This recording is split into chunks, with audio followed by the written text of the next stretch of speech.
Naging tampulan ng tukso ang 9 na taong gulang na si Anthony John Montesa dahil sa kanyang kakaibang balat.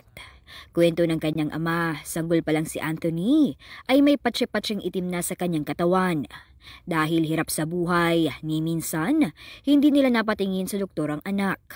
Nakuha naman ito ang atensyon ng vlogger na si Boy Gahi, na agad na nawagan ng tulong online, kaya nadala na si Anthony sa doktor.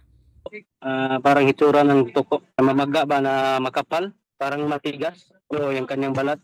Sabi ng iba na pinaglihin daw ng tuko. Pero hindi po totoo dahil nadala po namin sa doktor po yung bata. Base sa biopsy ni Anthony, meron siyang verruca plana o flat warts. Ayon kay Dr. R.G. Agbon, isang dermatologist, pambihirang sakit ito na namamana.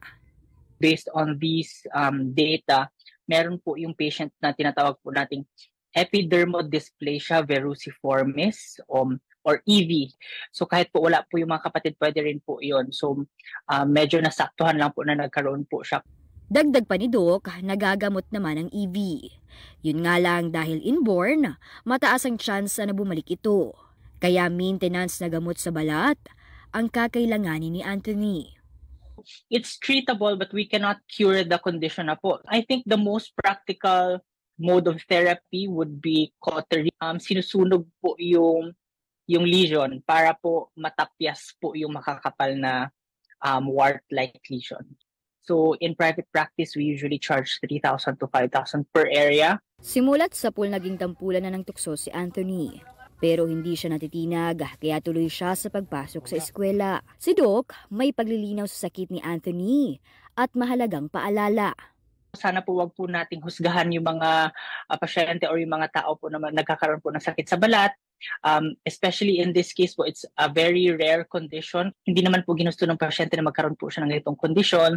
Nagagamot naman po ito, hindi po ito nakakahawa. Ang ama ni Anthony umaasa na may ipapagamot pa ang anak. Kaya kumakatok po siya sa inyong mga puso. Sana tulungan yung anak ko sa unang-una sa pamagitan ng pinansyal na mapagamot.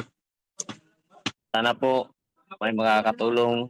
Panginoon na lang po ang bahalang magbayad po sa inyo. Ako po si Mobile Journeyera Pascual na nagpapaalala na ang bawat may karamdaman ay kailangan din ng kalinga.